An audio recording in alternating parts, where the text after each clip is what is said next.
A quick content warning before we begin.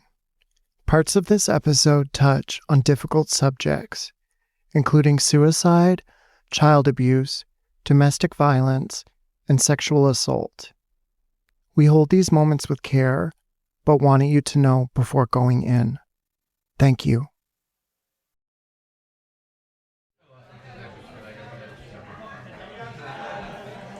Los Angeles, January 1971.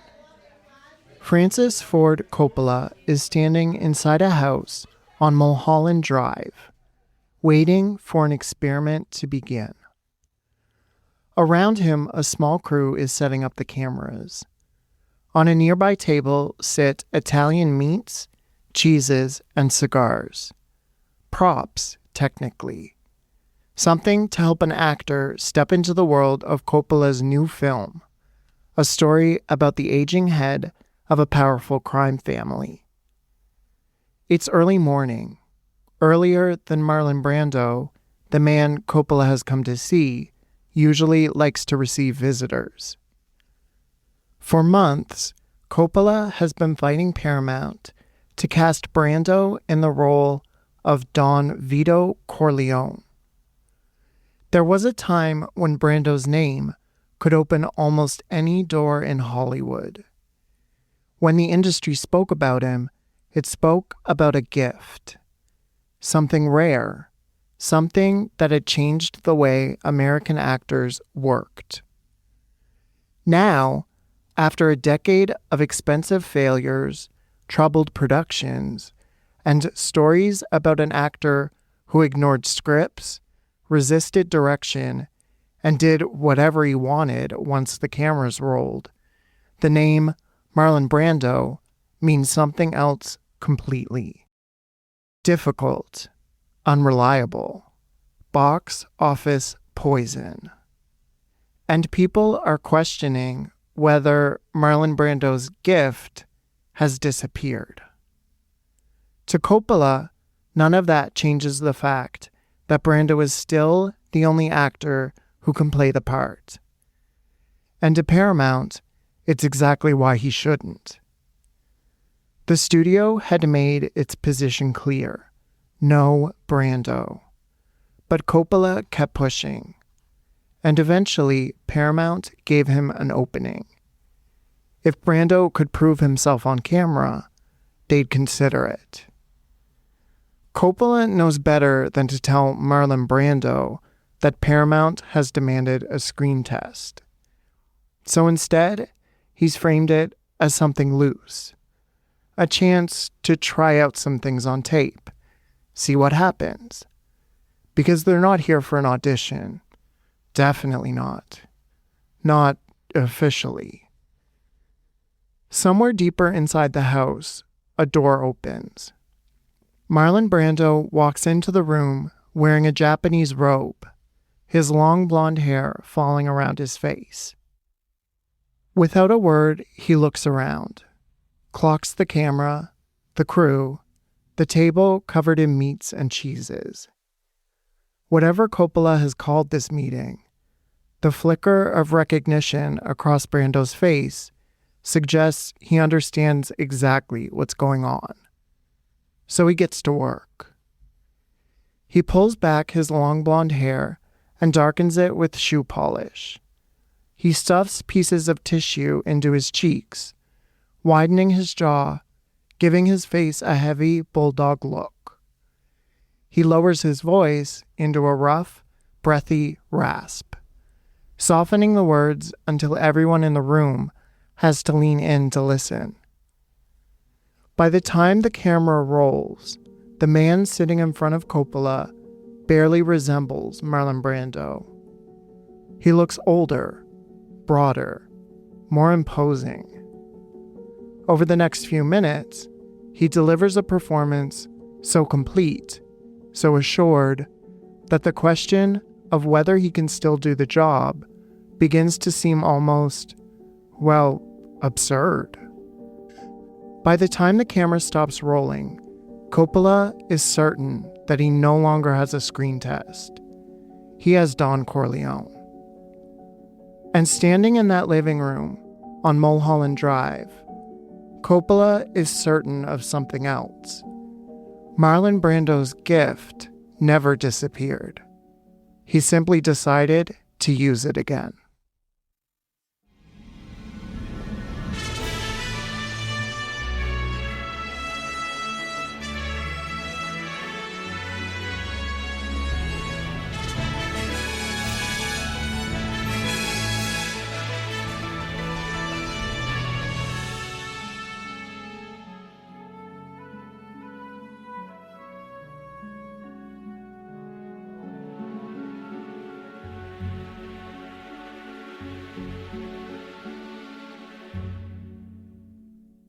Welcome to When They Were Making It. I'm your host, Patrick Rankin, and this is the podcast that dives deep into the glorious, often messy, and utterly human stories behind Hollywood's greatest films and the legends who created them. This is the final episode in our 3-part series on Marlon Brando. Today, we're exploring his extraordinary return in The Godfather, the controversy and emotional exposure of Last Tango in Paris, and the increasingly complicated, chaotic, and tragic final decades of his life and career.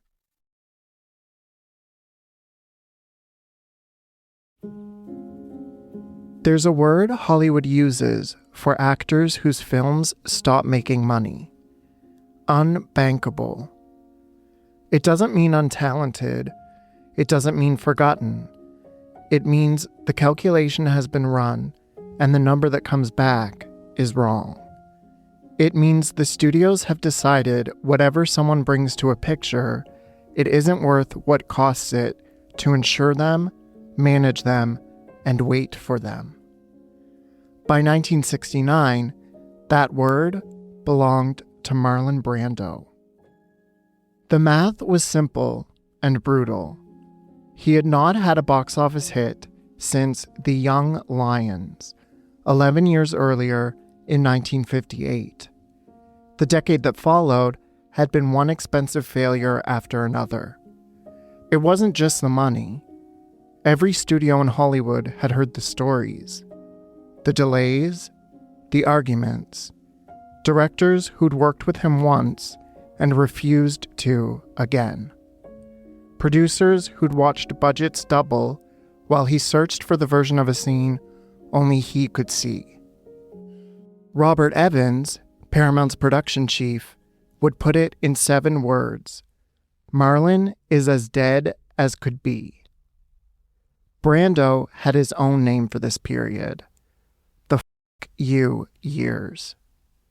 By that, Brando meant the years when he stopped pretending the work mattered to him. He accepted films he did not believe in, arrived with little interest in pleasing anyone, collected the money, and moved on. Acting had once given him freedom. Now, it felt like another obligation, a job increasingly defined by repetition, publicity, and studio politics rather than the work itself. He talked about walking away from it entirely. But walking away required money. And by the beginning of the 1970s, Brando needed it badly. He supported children and households spread between California and Tahiti while paying the continuing costs of custody disputes, alimony, and child support. Anna Cashfee, his first wife, the mother of his eldest son Christian, had been fighting him in court over the boy for more than a decade. His marriage to Movida Castaneda had ended in annulment 2 years earlier, leaving 2 more children, Miko and Rebecca, to support. And in February 1970, his daughter Cheyenne was born, his second child with Tarita Terry Ipaya, the Tahitian actress he had met on the set of Mutiny on the Bounty and with whom he had built his life with on Tetiaroa. Tetiaroa, the atoll he had acquired north of Tahiti in 1966, had become the physical expression of almost everything Brando wanted his life to be. Private, self-sufficient, environmentally responsible, and far beyond Hollywood's reach. It was also an enormous financial drain. Transporting supplies to the island was difficult. Maintaining it was expensive. Building anything on it was worse. But Brando didn't see problems. He saw projects. He filled notebooks with plans, alternative energy systems, aquaculture, a conservation program for sea turtles, a research station where scientists could study the Pacific, perhaps a small hotel that might eventually help the island pay for itself. He talked less and less about acting. He talked about Tetiaroa, about what it could become, about the life he might build there if Hollywood would just leave him alone. Ellen Adler, his former lover, now one of his oldest friends, said he eventually told her he was no longer an actor. He was an inventor. The notebooks filled up. Most of the plans remained on paper, and Tetiaroa kept consuming money he no longer had. By 1970, the man who had once been the highest paid actor in Hollywood was deep in debt. He started to withdraw. He spent long stretches behind the gates of his Mulholland Drive home when he wasn't stealing away to Tahiti. He gained weight. He took Valium. Friends saw someone increasingly depressed, isolated, and convinced that whatever acting had once offered him was gone. It was beginning to look like this would be the trajectory of Marlon Brando's life and career. A burned-out star taking whatever work would have him. A recluse in debt.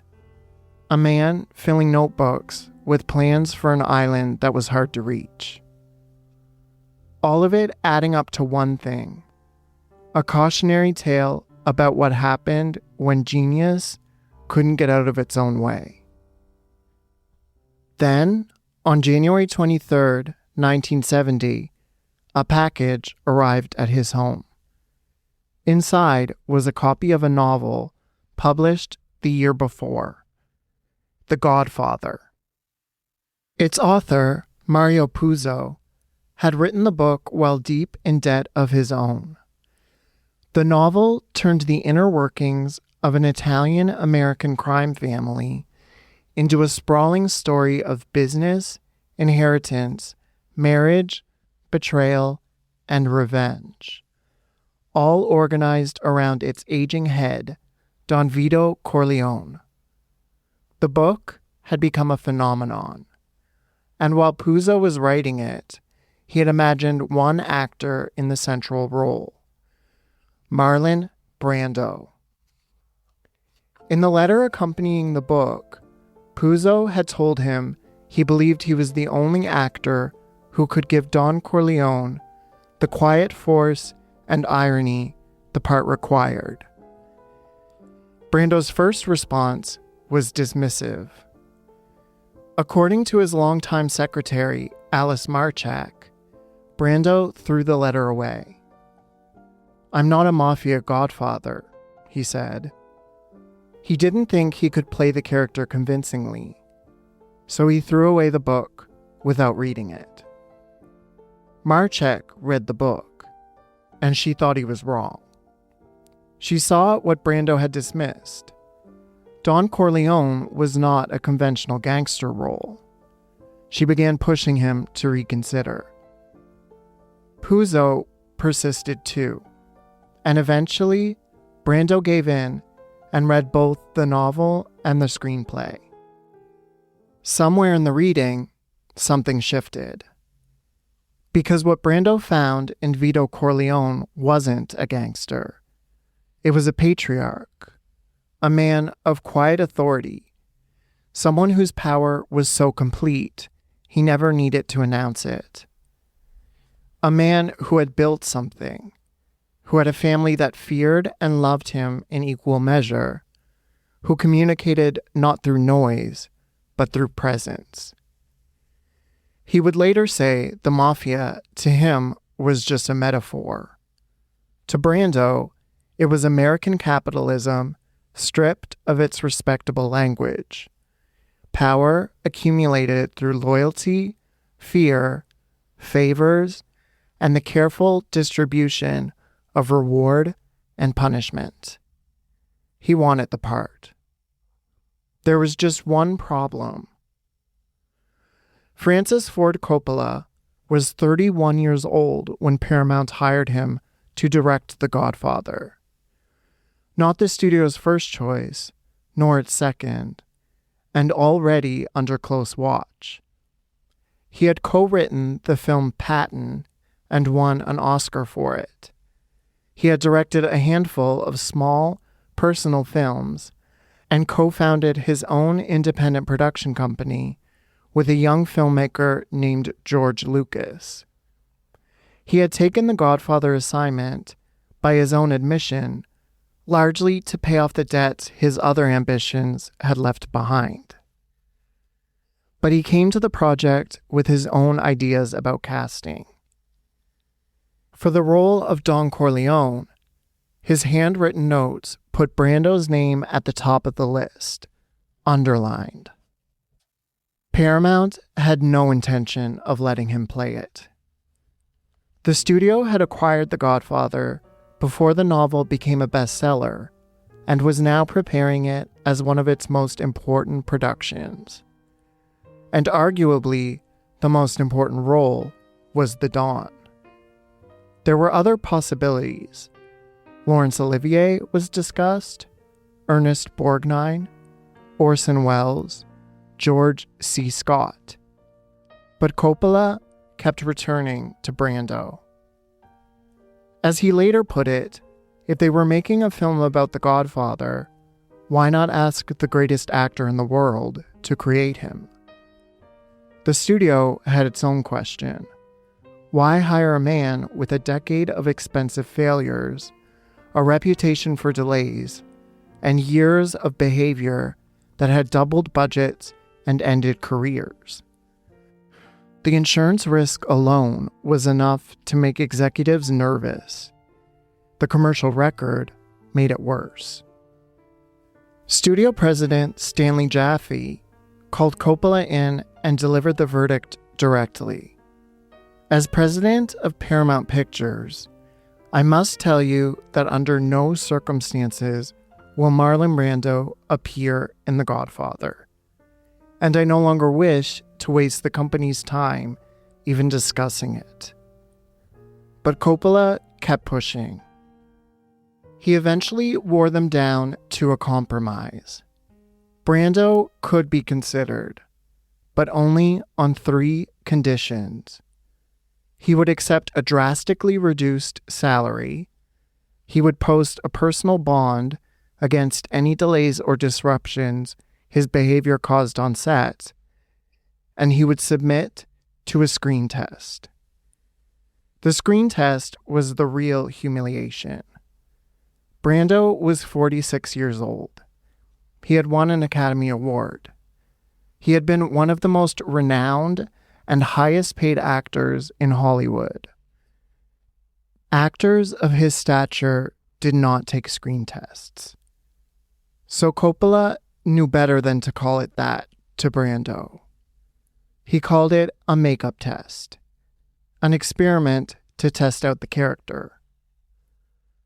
One morning in January 1971, Coppola arrived at Brando's house on Mulholland Drive with a film crew and some cameras. They set up a table with Italian food and the like.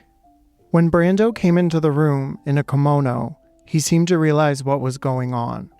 When it was time to record, he dropped his voice into something lower and raspier than his own, a quality he had heard in recordings of mobster Frank Costello testifying before a Senate committee.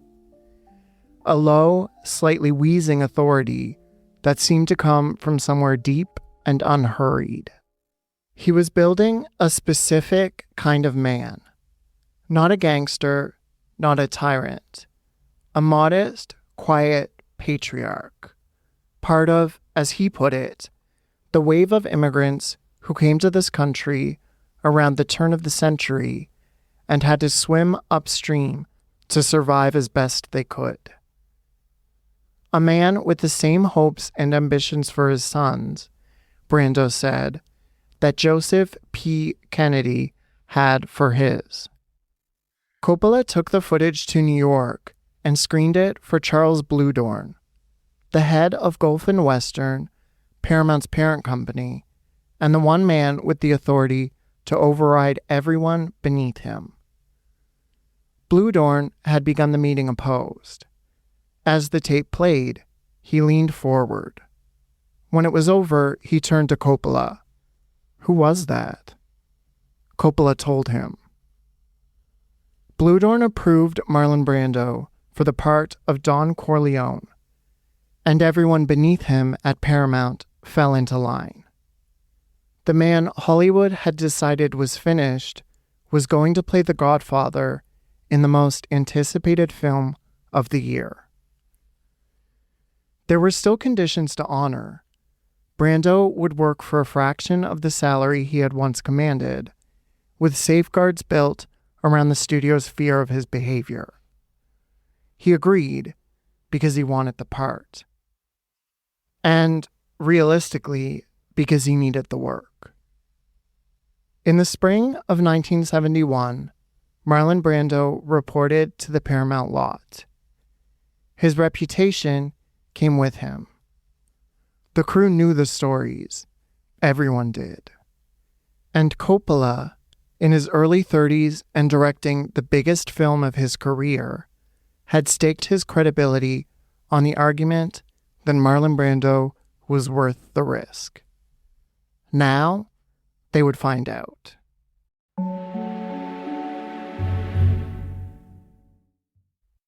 Principal photography for The Godfather began on March 29, 1971.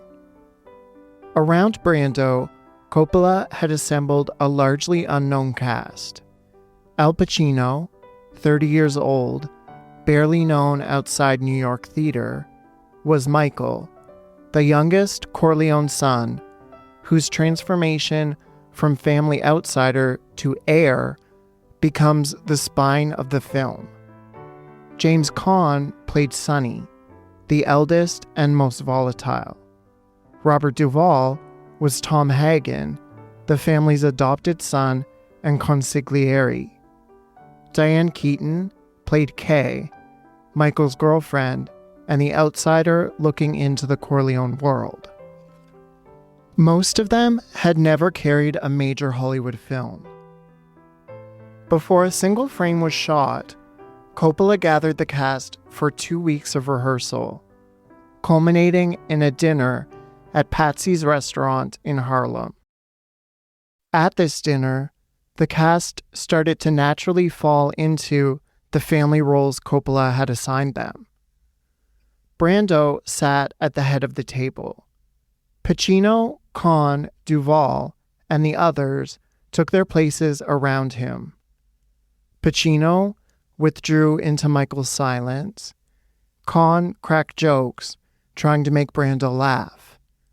Talia Shire, cast as the Corleone's only daughter, began serving everyone at the table without being asked. And Brando let it happen. He listened more than he spoke. He let the younger actors come to him. And without raising his voice or forcing the moment, he established the same quiet authority he would carry into the film. By the end of the evening, they were no longer simply actors rehearsing a scene. They were ready to become the Corleones. On set, everyone was waiting to see which Brando they were going to get. Some of his established idiosyncrasies appeared right away. He used cue cards for his lines, lots of them. This was something he'd begun incorporating into his work for years, and which had become another piece of evidence to the industry that he no longer cared enough to learn his lines. On The Godfather, the cards appeared everywhere. Beside the camera, behind props, Robert Duvall occasionally carried them on his chest. No one complained, because whatever the cue cards suggested from the outside, it was clear Brando was not disengaged, not on this film. He arrived on time, he worked well with Coppola, he took direction, made adjustments, and caused none of the delays or disruptions Paramount had prepared for. With the younger actors, he was relaxed and often playful, joking between takes, encouraging them when they were unsure, helping take some of the pressure out of working opposite Marlon Brando. And most importantly, Coppola gave him room to build the character in the moment. To alter a gesture, change the rhythm of a line, or introduce some small piece of behavior that made the Don feel less constructed. It was everything Brando needed on a set. During the filming of one of the opening scenes, Coppola spotted a stray cat wandering the lot, handed it to Brando just before the cameras rolled, and said nothing. Brando incorporated it without breaking stride. The cat's purring was loud enough that much of his dialogue had to be looped in post-production. Filming a scene in the garden with one of the child actors, Brando cut an orange peel into the shape of fangs and put it in his mouth to make the boy laugh. By most accounts, the set was warm, collaborative, and unusually light given the stakes. Throughout production, Brando continued the spirit of the Patsy's dinner, holding informal gatherings where the cast got together, the Corleone family eating together before becoming them on screen the next morning. The larger part wasn't that the production had become easy, it was that Brando was engaged. The actor Paramount had insured itself against was showing up, doing the work, and helping Coppola shape the film. He also became somewhat of a mentor to the younger actors around him, especially Al Pacino, whose quiet, early performance had left studio executives unconvinced. Paramount worried Pacino was too small, too withdrawn, too passive to carry the film. Coppola worried they might replace him. Brando did not. During a quiet lunch, he told Pacino simply, "Kid, you're going to be all right." It wasn't a huge intervention, but coming from Marlon Brando, it mattered. Filming continued through the summer of 1971. And when The Godfather was finally completed, the film Paramount had spent months worrying over was ready to meet the audience that had been waiting for it. The Godfather opened wide on March 24, 1972. The reviews were immediate and rapturous. Critic Pauline Kael said in The New Yorker, "If ever there was a great example of how the best popular movies come out of a merger of commerce and art, The Godfather is it." Roger Ebert gave it 4 stars and named it the best film of the year. For Brando specifically, the verdict was nearly unanimous. The Hollywood Reporter called him the hero of the production, the first part in years he had truly sunk his teeth into. Variety praised what it called a strong characterization in the title role. Not everyone agreed. One dissenting critic at the New Republic called the performance lazy. But even that review acknowledged what it was pushing against. Hurricane Marlon, the critic wrote, is sweeping the country. Brando was nominated for the Academy Award for Best Actor for his performance. As for the film itself, the audiences came in numbers everyone had hoped for, but no one had really anticipated. It became the highest-grossing film of 1972, and for a time, the highest-earning film ever made, displacing Gone with the Wind as the all-time rentals champion, a title it had held on and off since 1939. Brando returned to the top 10 box office stars for the first time since 1958. Years earlier, Robert Evans had said Marlon Brando was as dead as could be. Now, the biggest film in the world, built around the performance Paramount had fought to prevent, had brought him back to life.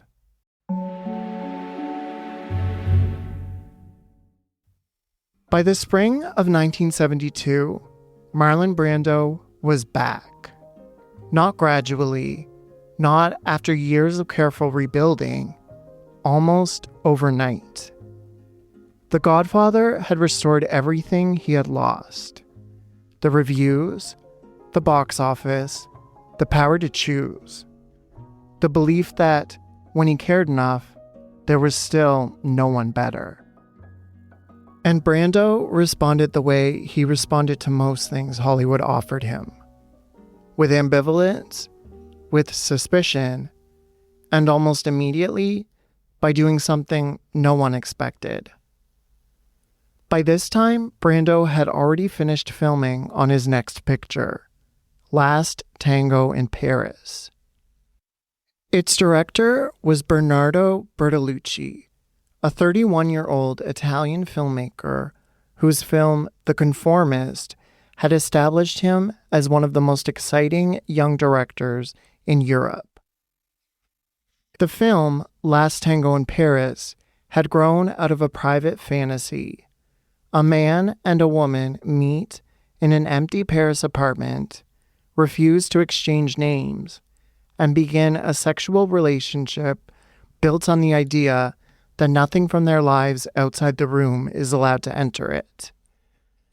The man was Paul, an American living in Paris, grieving the recent death of his wife and moving through the world with a mixture of anger, loneliness, and emotional exhaustion.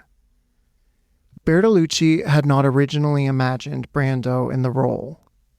Several European actors had already turned it down, including Jean-Louis Trintignant, Jean-Paul Belmondo, and Alain Delon.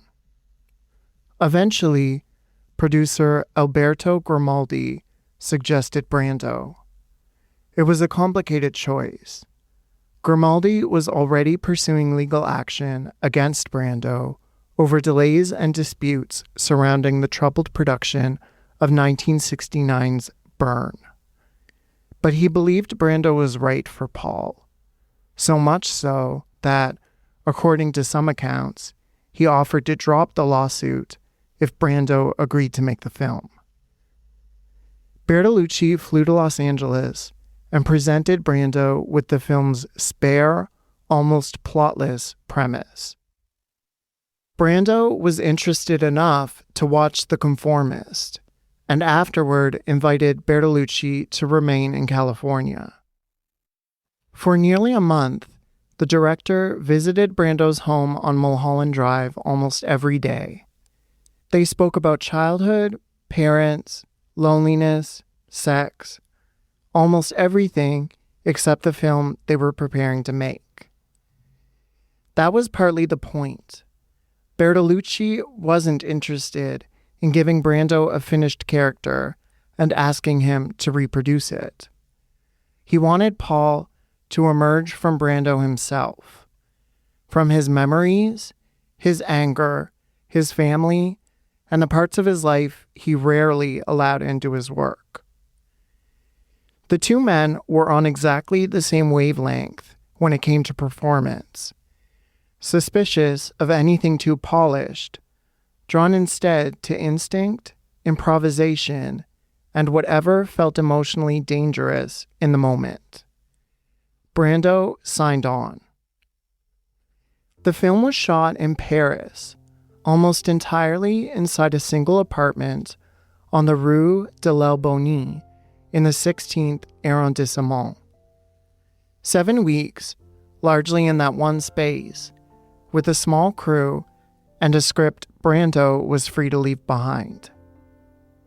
Bertolucci had cast a young French actress named Maria Schneider as Jean, the woman Paul encounters in the apartment and draws into the relationship. Schneider was 19. Brando was 47. The power imbalance was not incidental to the film. It was the film. Last Tango in Paris would be built almost entirely around Paul and Jean's relationship, anonymous, unequal, and intensely sexual. The film would be almost unprecedented in its frank and unflinching representation of sex on screen. As Bertolucci put it, he wanted sex to become the language through which Paul and Jean expressed their emotions: grief, anger, control, and humiliation. On screen, that meant sexual encounters that remained simulated, but were far more frequent and explicit than audiences were accustomed to seeing. Schneider would appear nude repeatedly throughout the film. Brando would be partially undressed and even filmed frontal nude material, but Bertolucci removed that footage from the finished picture. For Brando, the greater exposure would be emotional. He worked the way he always worked. Cue cards, improvisation, the search for something that felt true. Each morning, the two men worked through the scenes together, adding gestures, fragments of language, and memories that had never appeared in the screenplay. And what Bertolucci had spent a month in Los Angeles drawing out of him, Brando began to give to Paul in front of the camera. In one of the film's longest monologues, Paul describes a childhood shaped by two alcoholic parents, a violent, hard-drinking father, and a mother whose arrests became part of family life. In short, Brando's childhood. But while he was exposing one part of his private life on camera, another was coming apart beyond the set. While Brando was in Paris, his son Christian had been kidnapped by his mother. Anna Kashfi, Brando's first wife, the woman he had been fighting in court since shortly after Christian was born, had arranged for the 13-year-old to be removed from his school in California and taken to Baja California, Mexico. She had paid a group to hide him there. After a frantic search, private detectives found Christian living in a tent, ill with bronchial pneumonia. He was brought back to the U.S., and later that year, Brando was awarded sole custody. The battle over Christian was finally over. But sole custody didn't mean a conventional home life. His father would continue to make films and spend long stretches in Tahiti. Christian would move between schools, the Mulholland Drive house, the island, and the employees, family, and friends entrusted with looking after him when his father was away. And by then, Christian had begun drinking. He was already using LSD, and he was carrying the weight of a childhood spent between two people who had been at war for almost his entire life. Back in Paris, the work continued, and the freedom Bertolucci had given Brando was producing some of the film's strongest material. It also produced its most enduring violation. In one scene, Paul sexually assaults Jean. The assault was in the script. What was not in the script was a detail that Brando and Bertolucci agreed on together the morning of the shoot. That Brando would use a stick of butter as a lubricant during the simulated assault. Schneider was told only as they were preparing to film. She was furious. She said so. But she was 19 years old, on set, with a screen legend nearly 30 years her senior, and one of the most celebrated directors in Europe. The scene went forward. She described what followed in her own words. "I felt humiliated," she said later, "and, to be honest, I felt a little raped, both by Marlon and by Bertolucci." After the scene, Marlon didn't console me or apologize.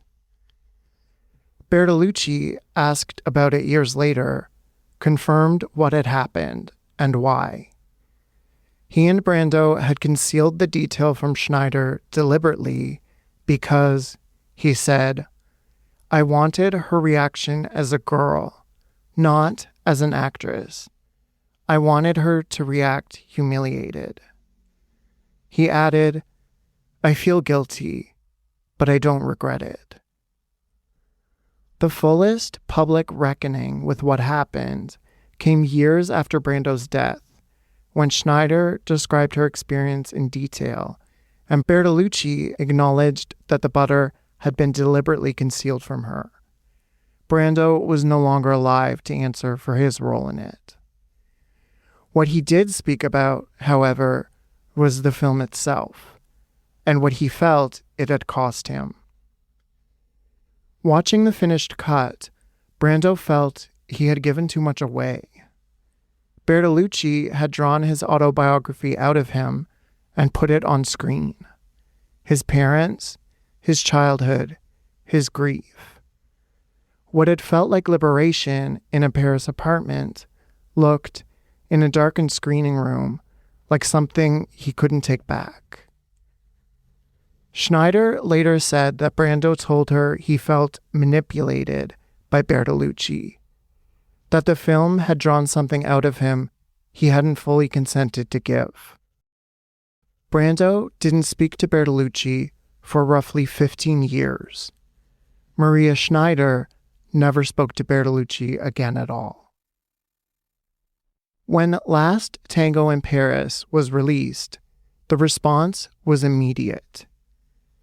The film had premiered at the closing night of the New York Film Festival on October 14th, 1972. 2 weeks later, Pauline Kael published a review in The New Yorker declaring the date a landmark in movie history.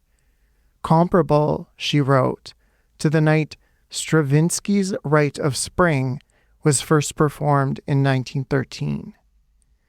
Bertolucci and Brando, she wrote, have altered the face of an art form. United Artists ran the entire review as a 2-page advertisement in the New York Times. Time and Newsweek put the film on their covers. By the time it opened widely in the United States in February 1973, Last Tango in Paris had already become one of the most talked about films in the world. It was praised as a breakthrough for its emotional rawness, its sexual frankness, and Brando's performance. The film received an X rating in the United States, a relatively new classification that few major films carried, and one already associated in the public imagination with pornography. In Italy, authorities seized prints within days of its release and charged Bertolucci with obscenity. But the film became a major commercial success, earning more than $36 million in the United States and Canada and becoming one of the highest-grossing films of 1973. For the second time in less than a year, Marlon Brando stood at the center of a cultural phenomenon. Then, on February 15th, 1973, Wally Cox died. He was 48 years old. The cause was a heart attack. Wally Cox, Brando's oldest friend, his emotional constant, and one of the few people who had known him before, well, everything. Their bond had survived childhood, New York, marriages, careers, distance, and the increasingly complicated shape of Brando's life. It had deepened after the death of Brando's mother, when Cox became one of the few people to whom he could still retreat without explanation. Wally was the one Brando had said he would have married if he were a woman, and they would have lived happily ever after. And now, he was gone. 6 weeks later, on March 27th, 1973, Marlon Brando was named Best Actor at the Academy Awards for The Godfather. He was not in the room. Instead, when presenters Liv Ullmann and Roger Moore announced his name, a 26-year-old actress and activist named Sacheen Littlefeather walked onto the stage. She identified as Apache and was president of the National Native American Affirmative Image Committee. She had known Brando for about a year, introduced through Francis Ford Coppola. Years later, evidence would emerge that Littlefeather wasn't, in fact, Native at all, with some arguing she had fabricated the identity entirely.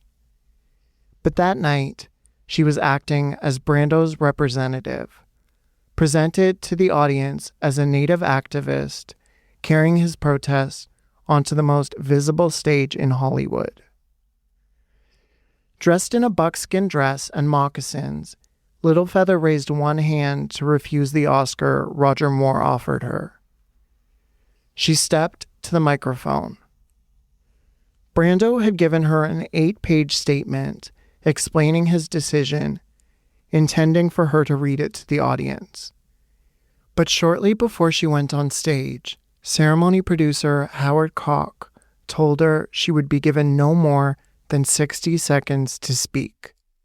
So she condensed it. Brando, she explained, very regretfully could not accept the award because of the treatment of Native Americans by the film industry and on television, and because of the events then taking place at Wounded Knee. A month earlier, members of the American Indian Movement and Oglala Lakota activists had occupied Wounded Knee, South Dakota, the site of the 1890 massacre, in protest against corruption, broken treaties, and the federal government's treatment of Native people. The occupation had become an armed standoff. Federal agents surrounded the town. Gunfire had been exchanged. The confrontation would continue for 71 days. Throughout the speech, Littlefeather remained composed, speaking carefully over a mixture of applause and boos. When her time was up, she thanked the audience and left without touching the Oscar. The backlash began immediately. John Wayne, furious backstage, by some accounts had to be restrained from rushing the stage during the speech itself. Minutes later, Clint Eastwood appeared to present Best Picture and joked that he might be doing so on behalf of all the cowboys killed in John Ford Westerns. It was Littlefeather who absorbed most of the hostility that night. She was mocked, condemned, and accused of turning the ceremony into political theater.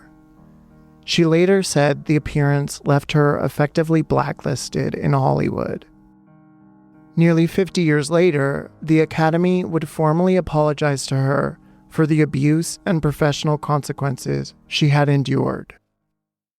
Marlon Brando himself was accused of hijacking the ceremony, embarrassing the Academy, and using Little Feather as a prop. His full statement was published in the New York Times 3 days later. In it, he argued that the film industry had spent decades degrading Native people, reducing them to caricatures and teaching generations of audiences to see them as less than human. All of it, the refusal, the statement, the decision to give the moment to Wounded Knee, was the culmination of nearly a decade of commitment. Brando's involvement with Native American causes had stretched back to the treaty's right protests he had joined in Washington state in 1964. In the years since, that commitment had continued, alongside his work in the civil rights movement, costing him real money, real time, and a real risk. But as principled as the gesture may have been, to many it was also unmistakably Marlon Brando. Hollywood had given him everything back at once: the acclaim, the attention, the highest honor it had to offer. And Marlon Brando had handed it right back.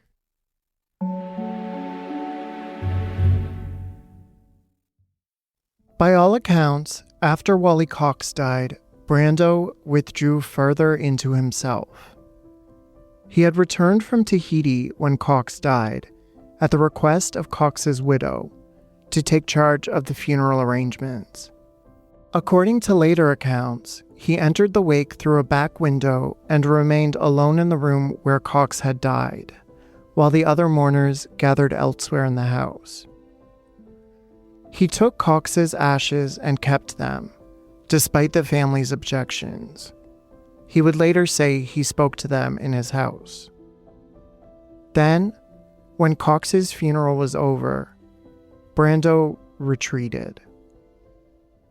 For the next 3 years, he made no films.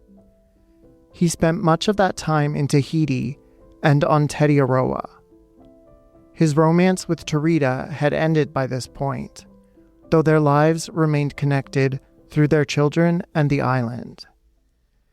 Tetiaroa, however, was still the refuge it had always been. It offered him exactly what he had hoped for when he first acquired it: privacy, distance, and an escape from Hollywood. But maintaining that distance was expensive. As had always been the case, to enjoy the life the island offered away from Hollywood, Brando still needed Hollywood to pay for it. And by now, there was no pretense that he wanted anything else from the industry. Acting is an empty and useless profession, he told Time in 1976.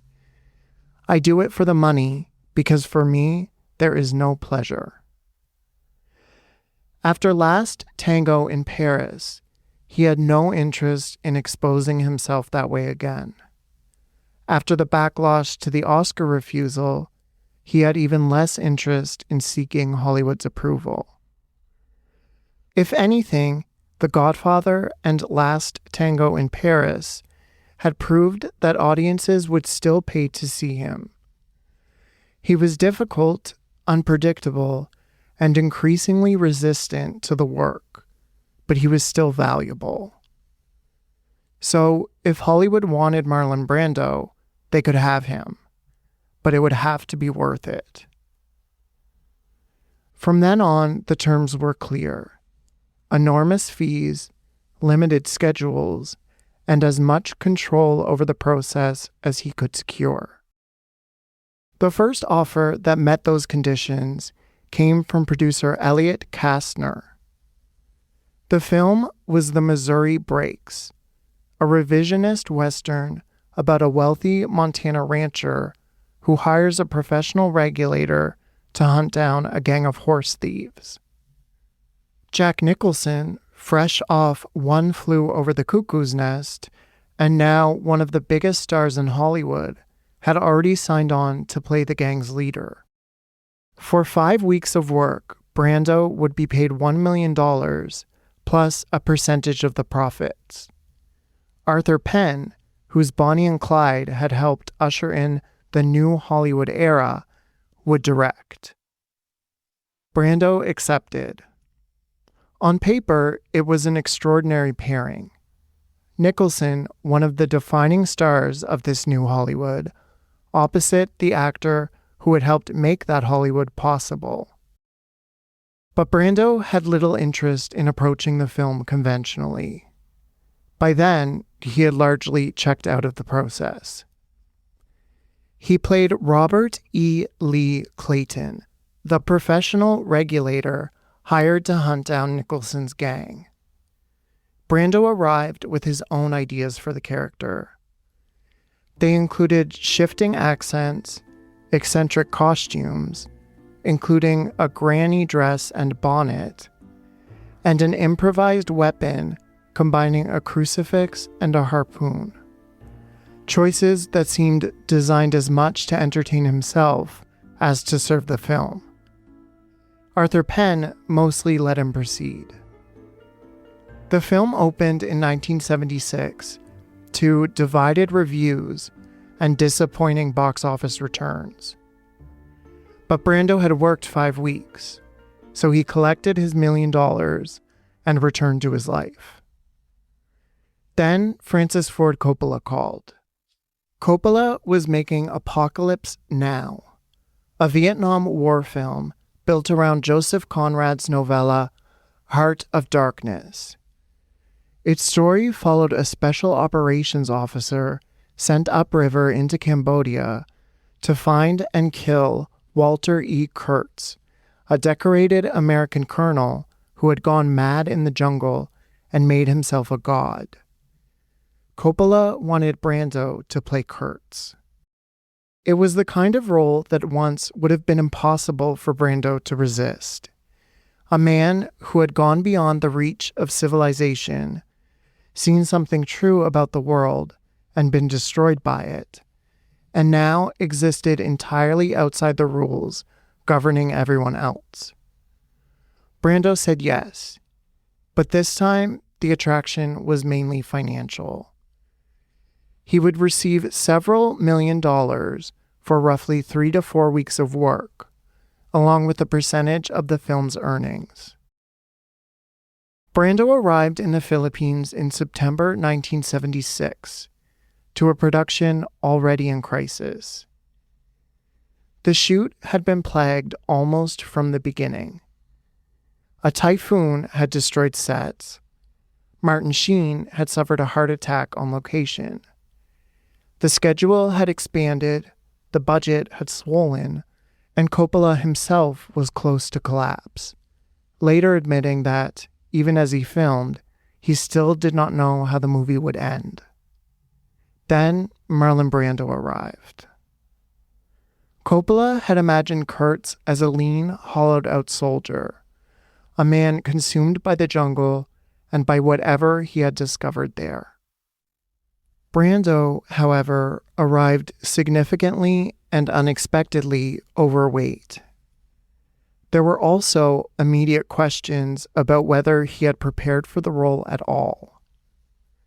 By Coppola's account, Brando had not memorized the dialogue and may not even have read Conrad's Heart of Darkness. Brando later disputed that version of events completely, insisting that he understood Conrad and had arrived with ideas of his own. Whatever the truth, the production was left with the same problem. Its most expensive actor had arrived for a tightly limited schedule, and no one knew what to do with him. Brando, for his part, refused to come to set until the character was completely hammered out. He and Coppola spent several days together, much of it in long conversations on a houseboat, while filming ground to a halt. They talked through Conrad, T.S. Eliot, war, power, morality, and what Kurtz could have seen that had broken him. Coppola recorded Brando as he spoke. The improvisations were transcribed, combined with passages from Conrad and Eliot, and shaped into monologues. When Brando finally stepped in front of the camera, he would perform the material that had emerged from those conversations. But he wouldn't memorize it. Portions would be fed to him through an earpiece as the cameras rolled.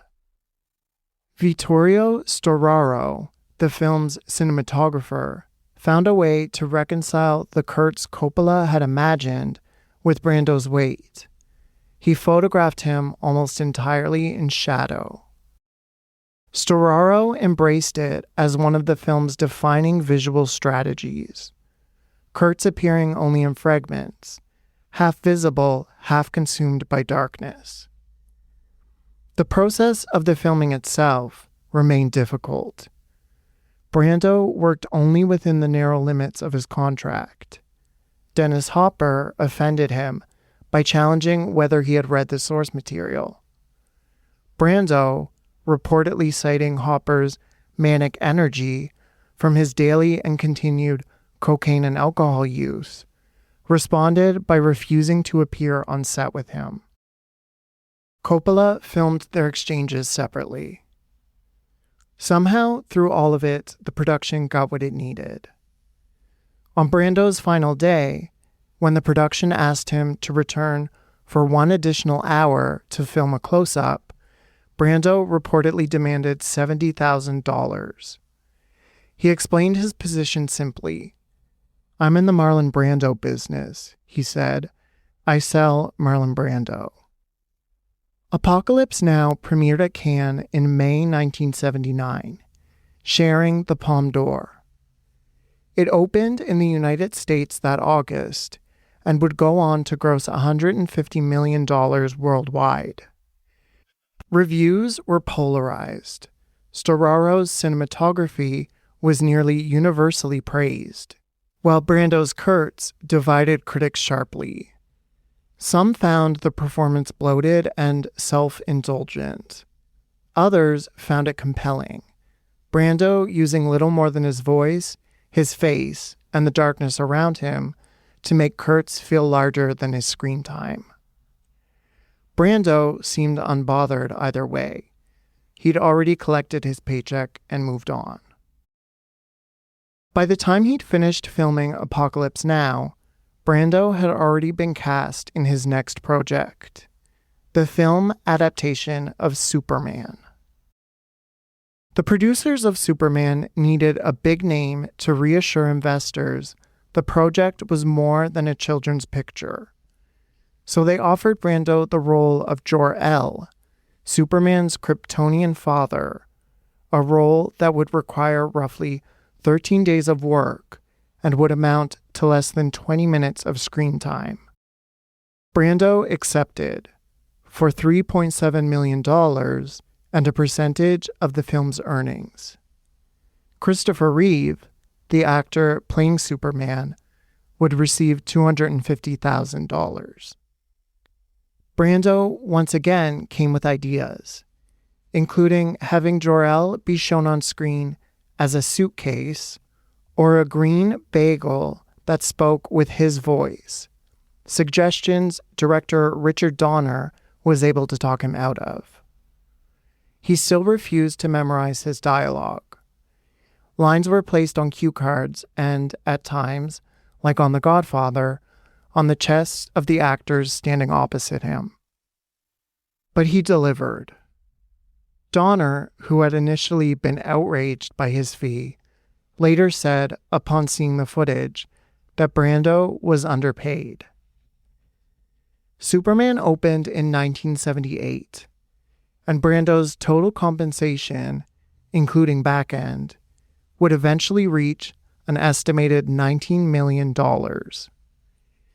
Between that, the money from Apocalypse Now, and the residual income still coming from his earlier films, it was finally enough to let him live the life he wanted, at least for a while.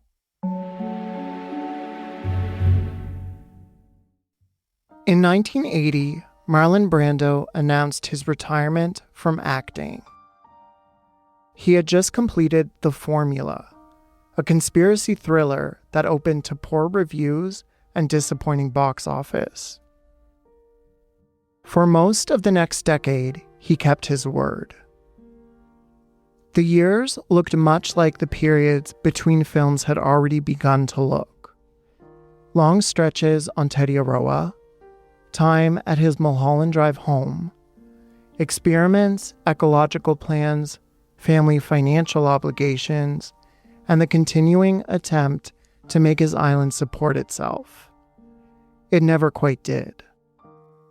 In 1983, a hurricane destroyed much of what he had built on the atoll, including the island's bungalows and large parts of the small hotel he had been trying, with limited success, to fully get off the ground. Years of work were damaged or lost, and much of the retreat had to be rebuilt. However, through most of the 80s, the enormous earnings from Superman and Apocalypse Now did allow him to stay away from the screen. Then, in 1988, a script reached him that offered a reason to return beyond money. The film was A Dry White Season, an anti-apartheid drama directed by Yuzan Palsy, a young filmmaker from Martinique who was about to become the first Black woman to direct a major Hollywood studio film. The film followed a white South African schoolteacher, played by Donald Sutherland, who was forced to confront the brutality of apartheid after a Black family he knows is destroyed by the state. Palsy had wanted Brando for the role of Ian McKenzie, the human rights lawyer who takes on their case, for years. She knew his reputation. She knew about his retirement.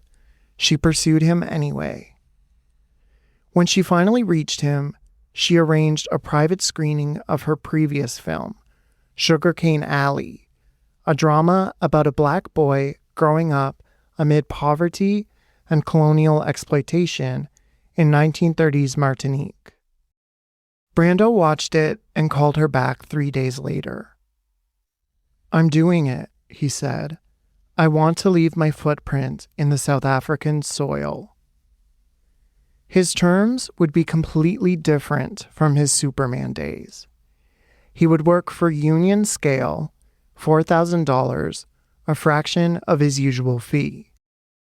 Whatever percentage of the gross he would normally be owed would go directly to anti-apartheid organizations.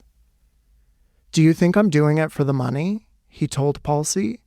"You must be kidding. I'll do it for free." For the first time in years, Brando was on a set because he believed in what the film was saying. The performance earned him his 8th Academy Award nomination, his first in over 15 years, and his first ever for Best Supporting Actor. He lost to Denzel Washington for Glory. Brando and Palsy later fell out publicly over the edit. He would go on to claim the picture had been trimmed in ways that softened the reality of apartheid, and blamed Palsy herself for what he saw as a failure of nerve. During the time of the film's release, he told journalist Connie Chung on national television that crucial scenes had been cut, gutting what he considered the film's most important moments. "They're hoping I will go away, like some evil wind," he said, "but they're mistaken, because I'm not going to go away." The relationship may have become complicated, as so many of Brando's working relationships did, but for one brief moment, the talent and the conviction had pointed in the same direction.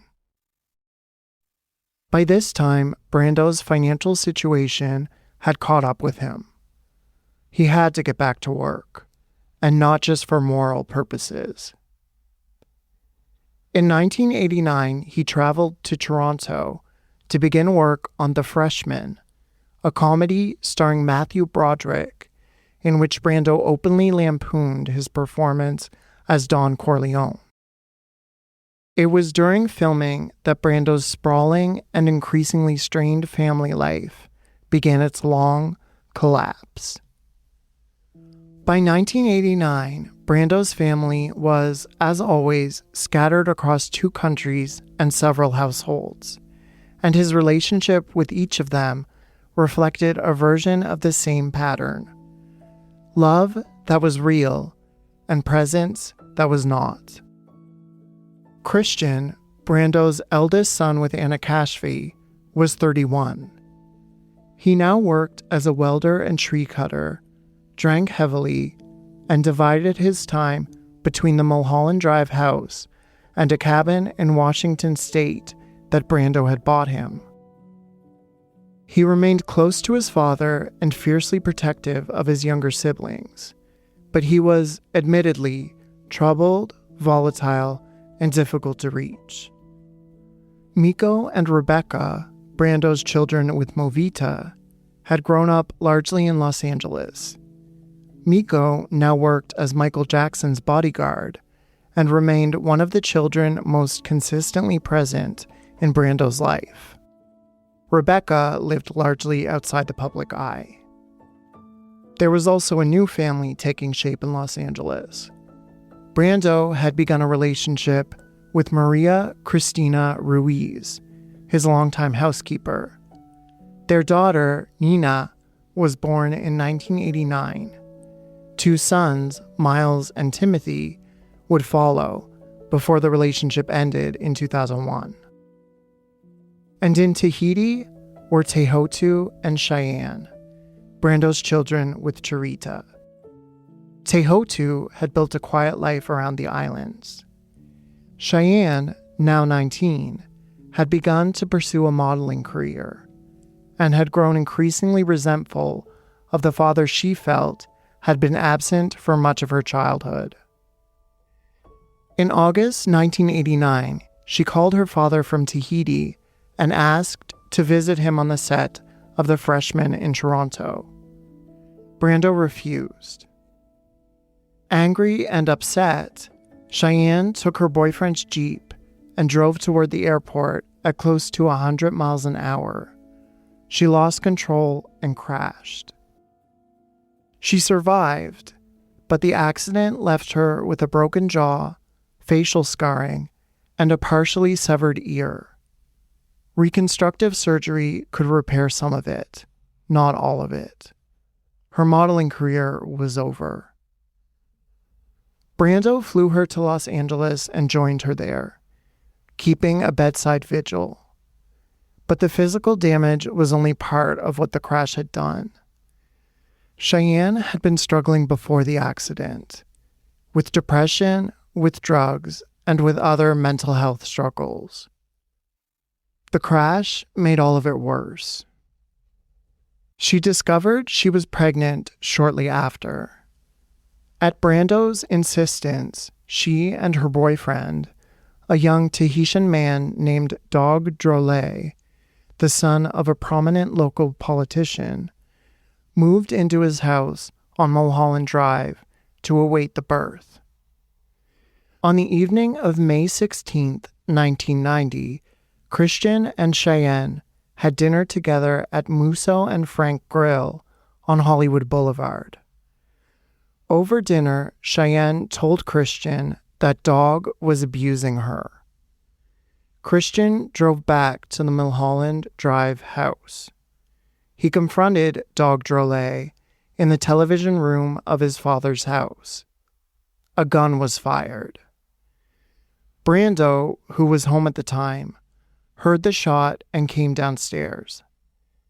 He found Dog Drolet reclining on a sofa, a television remote in one hand, tobacco and rolling papers in the other, a gunshot wound to his head. Brando tried to revive him and called 911, but Drolet was pronounced dead at the scene. Christian remained at the house.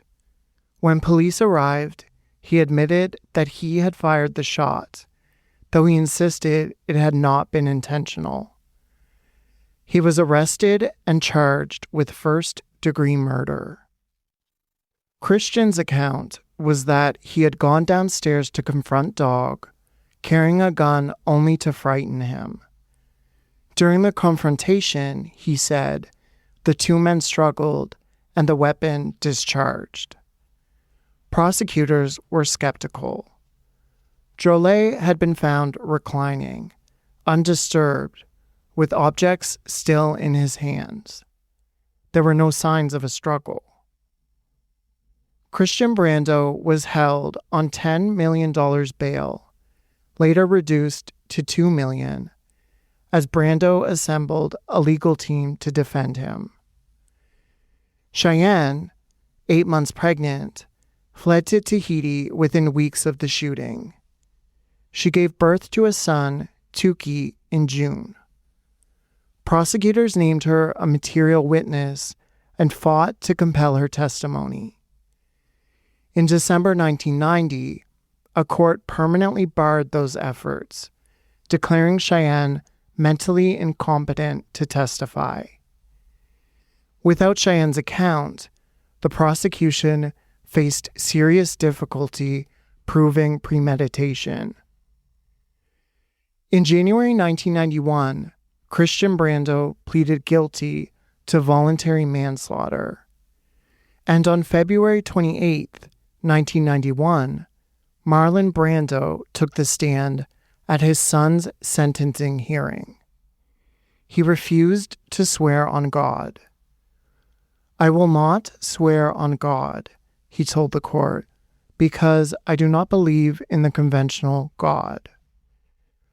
What followed was lengthy, emotional, and deeply personal testimony, delivered entirely in public.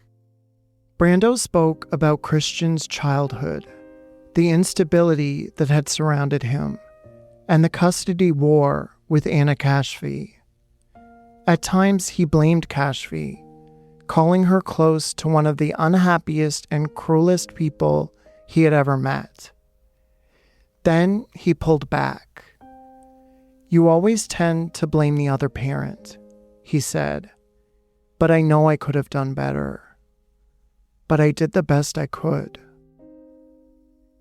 He described finding Dog after the shooting and asking police to reopen the body bag so that he could kiss him goodbye. Then, Brando turned toward Dog's parents, who were sitting in the courtroom, and addressed them in French. "You are the grandfather and grandmother of the baby," he said, "and I am also the grandfather of the baby." He apologized to them. When the hearing ended, Brando left through a back entrance and avoided the press. Dog's father remained unconvinced. He publicly questioned whether Brando had been sincere, whether, even in that courtroom, he had been grieving or performing. Christian was sentenced to 10 years in prison, 6 for voluntary manslaughter, and 4 for the use of a firearm. For Cheyenne, the shooting was only the beginning. Her mental health continued to deteriorate. She moved between hospitals, treatment programs, and her mother's home in Tahiti. She continued to struggle with addiction, depression, and increasingly severe psychiatric illness. She publicly accused Brando of having molested her as a child and of having been complicit in Dog's death. She later withdrew the accusation of complicity. Brando denied both. Eventually, custody of Tuki passed to Tarita. Brando continued paying for treatment. He brought Cheyenne to Los Angeles, removing anything from the house that he feared she might use to hurt herself, hoping that proximity, supervision, and another change of environment might help. But the distance that had always defined their relationship was now impossible to close. She returned to Tahiti. On Easter Sunday, April 16th, 1995, while Tarita was at church and Tehotu was running errands, Cheyenne died by suicide at her mother's home. She was 25 years old. Cheyenne was buried in the Drolet family crypt in Papeete. Brando did not attend the funeral. Friends said he was overcome with grief, physically unable to make the journey. After the shooting and his daughter's death, Brando would never return to Tahiti, and he never saw Tetiaroa again.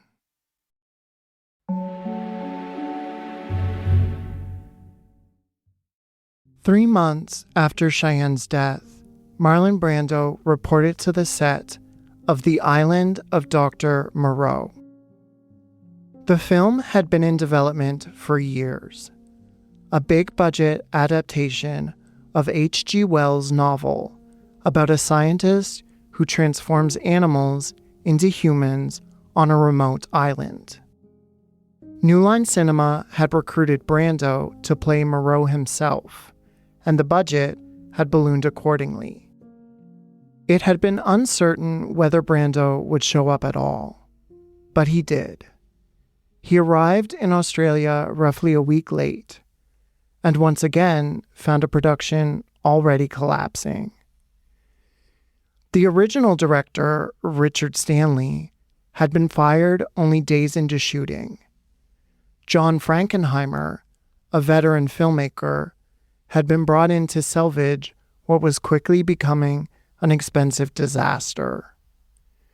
Bruce Willis had originally been cast in the lead, but withdrew. He was replaced by Val Kilmer, then one of the biggest stars in Hollywood after Batman Forever. Kilmer was also going through a divorce and demanded that his schedule be reduced by roughly 40%. So the studio moved him into a smaller role and recast the lead. By multiple accounts, Kilmer was combative and openly hostile on set, clashing with Frankenheimer and antagonizing crew members. The production was now swollen by studio interference, extreme weather, constant rewrites, an expanding budget, and a cast increasingly at war with itself. And into the center of it came Marlon Brando. He arrived grieving his daughter and invisibly poor health. He was now over 70 years old. His weight had increased to somewhere around 300 pounds. His mobility was limited. He spent much of the production inside an air-conditioned trailer while actors and extras waited outside in heavy costumes beneath the tropical heat. When he emerged, he seemed determined to make the film stranger. Brando appeared as Dr. Moreau in white makeup, gloves, sunglasses, and flowing robes and muumuus. He became fascinated with Nelson de la Rosa, one of the world's smallest men, cast as one of the island's humanoid creatures, and insisted that the two of them dress identically and appear together throughout the film. He had the script changed to accommodate it. In one scene, Brando placed a champagne ice bucket on his head like a hat. No explanation was offered. He refused to remove it. It would remain in the finished film. He had his lines fed to him through an earpiece, a system he had now been using in one form or another for decades. Occasionally, the receiver picked up police transmissions instead of dialogue, and Brando repeated whatever he heard, assuming it was part of the script. The on-set stories multiplied. Brando proposing that Moreau be revealed as secretly part dolphin. Brando mistakenly reciting the police broadcast, "There's a robbery at Woolworths," to his co-stars, believing it was one of his lines. Brando stopping the film's new lead, David Thewlis, as he arrived on set and warning him, ominously, that the production was cursed. Some of the stories were exaggerated. Enough of them were true. When the island of Dr. Moreau opened in 1996, it was a critical and commercial disaster. To audiences, it seemed to confirm everything the industry had come to believe about Marlon Brando. Eccentric, undisciplined, contemptuous, and willing to turn even the most troubled production into a private joke. But what none of the stories captured was the obvious grief beneath them. Only months earlier, his daughter had died. His eldest son had been imprisoned for killing the father of her child. The island he had spent 30 years imagining as an escape no longer offered any comfort. That same year, Brando created another controversy during an appearance on Larry King Live. While criticizing Hollywood's long history of degrading racial and ethnic minorities on screen, using slurs for Black, Asian, and Filipino people as he listed them, he declared that the industry was owned and controlled by Jews. Jewish executives, he argued, had long protected Jewish people from degrading portrayals in film, and should have applied that same sensitivity to other minorities. It was an argument he'd made as far back as the 1970s in interviews and in his autobiography. Larry King, who was Jewish himself, immediately pushed back, questioning whether Brando wasn't playing right into anti-Semitism with such remarks. Brando interrupted, No, because I will be the first one who will appraise the Jews honestly and say, thank God for the Jews." Jewish organizations condemned the remarks. Brando's agent, Jay Cantor, did damage control. "Marlon has spoken to me for hours about his fondness for the Jewish people, and he is a well-known supporter of Israel." Brando later met with two rabbis and described what he said as unfortunate and incorrect. Through the rest of the 1990s, the performances came and went. The stories from the sets continued. Brando remained capable of startling moments, flashes of generosity, humor, and instinctive brilliance that reminded people exactly what he could still do. He formed a genuine friendship with actor Johnny Depp, whom he had met on the set of the film Don Juan DeMarco, and appeared in Depp's directorial debut, The Brave. But these moments of engagement were becoming fewer and farther between. The work had become something Brando moved through rather than inhabited, a series of obligations, paychecks, and increasingly elaborate ways of avoiding being directed. His final completed film was 2001's The Score, a heist thriller directed by Frank Oz and co-starring Robert De Niro and Edward Norton. Brando clashed with director Frank Oz. Oz, the longtime Muppet performer behind Miss Piggy, Fozzie Bear, and Animal, would be referred to by Brando only as Miss Piggy. Eventually, Brando refused to perform at all, while Oz was physically present on set. De Niro relayed the director's instructions, while Oz watched from a monitor elsewhere. Oz later admitted that he had been too confrontational with Brando, and that the fault was partly his. By now, Brando's health was failing rapidly. He suffered from diabetes, which had damaged his eyesight. His lungs were failing, pulmonary fibrosis, a progressive and irreversible scarring of the lungs that made breathing increasingly difficult. He now used a portable oxygen tank to move around. During these years, Brando grew close to singer Michael Jackson.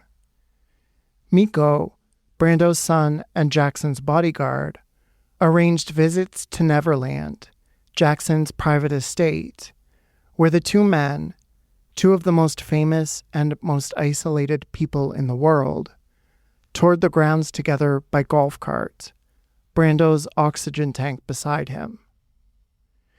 And he was recording. Throughout his life, Brando had talked into tape recorders, self-hypnosis sessions, therapy monologues, observations made in the middle of the night. Hundreds of hours of tape accumulated over decades. In his final years, the tapes would become the closest thing to a private reckoning, a place to examine the life he had spent so much time refusing to explain. On one tape, he described himself in the third person. "He's a troubled man," he said, "alone, beset with memories, in a state of confusion, sadness, isolation, disorder." On another, he reflected on what any of it had meant.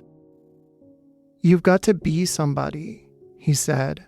"If you're not anybody, you've committed a sin. You're on your own. You're on a goat trail all up on your own. You're alone." In June 2004, Karl Malden called him. Malden, one of Brando's oldest friends and collaborators, who had been there since the Broadway days of A Streetcar Named Desire, later recalled that Brando sounded distressed. He said he kept falling over. Malden offered to visit, but Brando told him there was no point.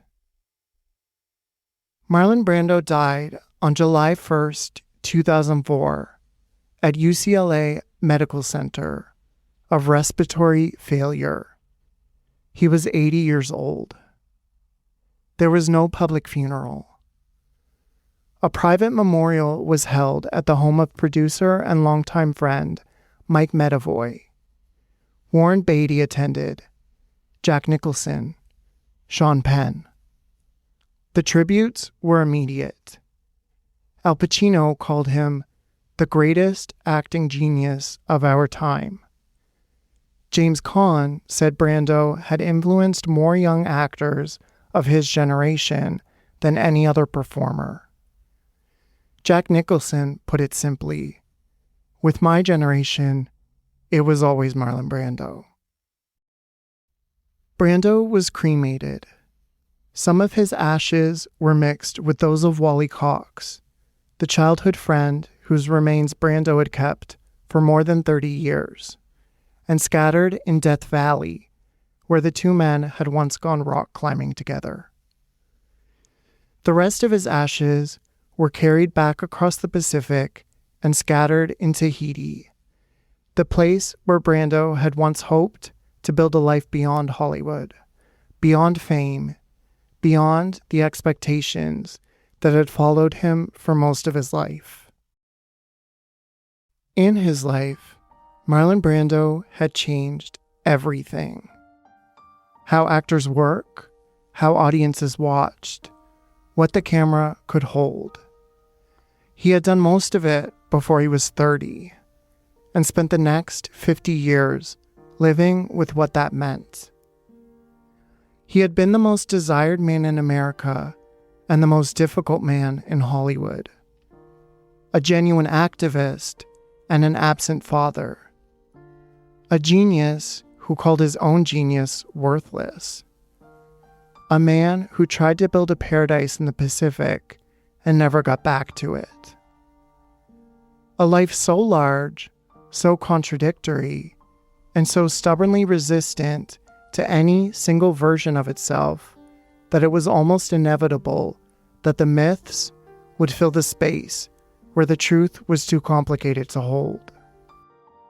There was the Marlon Brando who changed stage and screen acting through sheer force of presence. There was the Marlon Brando who sent Sasheen Littlefeather to refuse his Oscar and turned Hollywood's biggest night into a political confrontation. There was the Marlon Brando who was once untouchable, now unpredictable, seemingly with a chip on his shoulder, arriving unprepared, fed lines through an earpiece, turning troubled productions into legend. There were other versions too. The activist, the exile, the lover, the father, the wounded son, the man who could recognize injustice across the world and remain unreachable to the people closest to him. Every version contained some truth. None of them were complete. Brando had said so himself. On tape, in the middle of the night, when there was no one listening but himself. People will mythologize you, he said, no matter what you do. It removes you from reality. I hate it.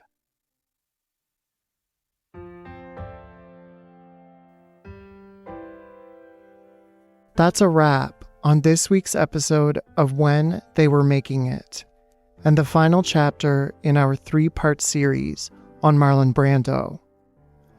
I'm Patrick Rankin, writer, producer, and your host. Original artwork by Simone Beach and original music by Lionel Zablat. Thank you for listening and for helping keep these stories alive. Our Patreon, When They Were Making It, The Backlot, is officially open. July's backlot includes new mini-episodes on the people, places, scandals, and systems that shaped classic Hollywood, including the tragic, turbulent life of actress Lillian Roth, and the first installment in a 4-part deep dive into the production code and the rules that transformed American film, and more. There are also companion aftershows for each main feed subject, monthly Q&A extras, and an upcoming full-length Studio Insider episode on Grace Kelly, tracing the actress, her Hitchcock collaborations, and the making of the royal image that came to define her. You'll find the backlot at patreon.com/whentheyweremakingit, or through the link in the show notes. We also post a visual companion for each episode on Instagram, with images, added context, and another side of the story. We're When They Were Making It on Instagram and TikTok. And if you're enjoying the show, please follow us in whatever app you're listening in. It means every new episode lands automatically, and it's the clearest sign to Apple and Spotify that these stories are finding an audience. But the honest truth is, a show like this doesn't grow through ads or algorithms. It grows because one person hears it and tells another. So if this was worth your time, tell someone. That does more than anything else. Until next time, keep watching. And remember, behind every great film is an even greater story.